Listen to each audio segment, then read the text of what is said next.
दोस्तों, आज हम बात करने वाले हैं कि बहुत सारे लोगों को पता नहीं होता है कि हमें मंदिर क्यों जाना चाहिए।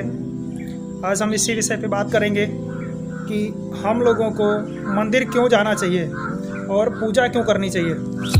मंदिर जाने से क्या होता है, पूजा करने से क्या होता है। पहली बात तो मंदिर में हमेशा सकारात्मक सोच वाले लोग ही पहुंचते हैं। तो क्या होता है, जब भी कहीं जैसा माहौल रहता है बराबर, तो वहाँ का जो वातावरण रहता है वो बिल्कुल वैसा ही हो जाता है जैसे लोग वहाँ पे सोचते हैं। तो सबसे पहले तो जब हम मंदिर में घुसते हैं तो हमारे अंदर निगेटिविटी कम होती है, निगेटिव ऊर्जा हमारे शरीर से कम होती है। दूसरा क्या होता है कि मंदिर में जाने से हमारे अंदर सेवा की भावना आती है। और एक कहानी है छोटी सी, जिसके माध्यम से हम आपको बताएंगे। दो माताएं थीं, तो दोनों में से एक माता जो थी वो मंदिर जाती थी, बहुत ही श्रद्धा भाव रखती थी। उनका एक बेटा था जो हमेशा बीमार रहता था। दूसरी एक माता थी जो उनका एक बेटा था, लेकिन वो कभी मंदिर नहीं जाती थी और उनका बेटा हमेशा स्वस्थ रहता था। तो एक दिन उन्होंने, जिनका बेटा बीमार रहता था, उनसे पूछा कि माता, आप मंदिर रोज़ जाती हैं, फिर भी आपका बेटा बीमार रहता है, तो आप क्यों जाती हैं मंदिर? कुछ नहीं होता मंदिर जाने से। तो उन्होंने पहले तो कुछ नहीं कहा, फिर भी उनके मन में एक बार आया कि बात तो सही है। तब उन्होंने उस लड़के की कुंडली एक ज्योतिषी को दिखाई। तो ज्योतिषी ने पूछा कि आप मरे हुए लड़के की कुंडली ले आई हैं?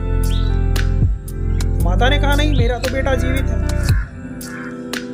तो उस ज्योतिषी ने कहा कि इसको तो मर जाना चाहिए था, ये कैसे जीवित है, कुछ तो है। तो उन्होंने बताया कि मैं प्रतिदिन मंदिर जाती हूँ और भगवान की पूजा करती हूँ, श्रद्धा भाव है, सेवा करती हूँ। तो उस ज्योतिषी ने बताया कि ये सब मंदिर जाती हैं आप, इसी का प्रभाव है, वही फल आपको मिल रहा है कि आपका बेटा जीवित है। वैसे तो इसकी कुंडली में ऐसा दोष है, ऐसा ग्रह है कि इसको मर जाना चाहिए था।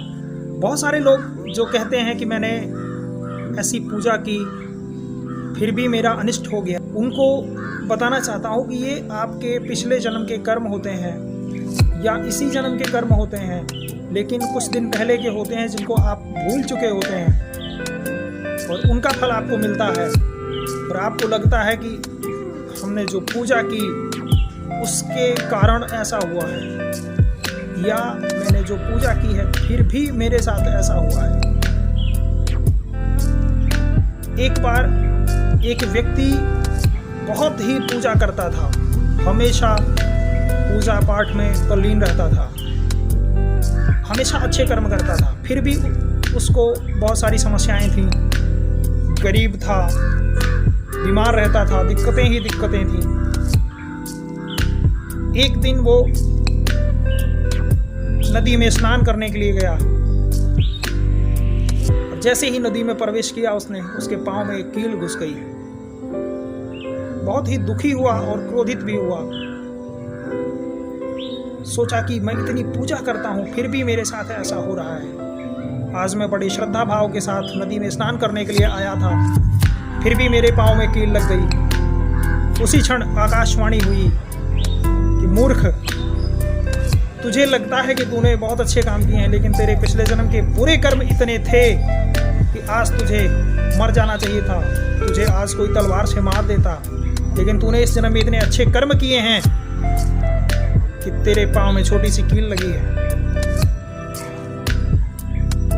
बहुत सारे लोग हैं जो दूसरों को दोष देते हैं, उनको भी एक चीज बताना चाहूंगा। श्री रामचरितमानस में लिखा है, सुनो भरत भावी प्रबल, बिलखि कहो मुनिनाथ, हानि लाभ जीवन मरण, यश अपयस विधि हाथ।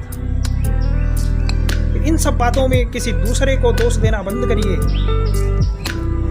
आज आप जो कुछ भी हैं, सिर्फ और सिर्फ आपके कर्मों के रिजल्ट हैं। जो आपने किया है वही फल आपको मिल रहा है।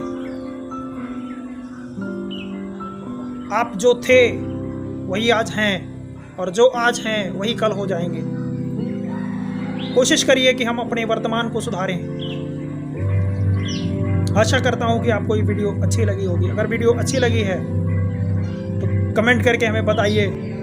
वीडियो अन्य लोगों को भी शेयर कीजिए। मैं फिर मिलूँगा अगली वीडियो में, तब तक के लिए जय श्री राम।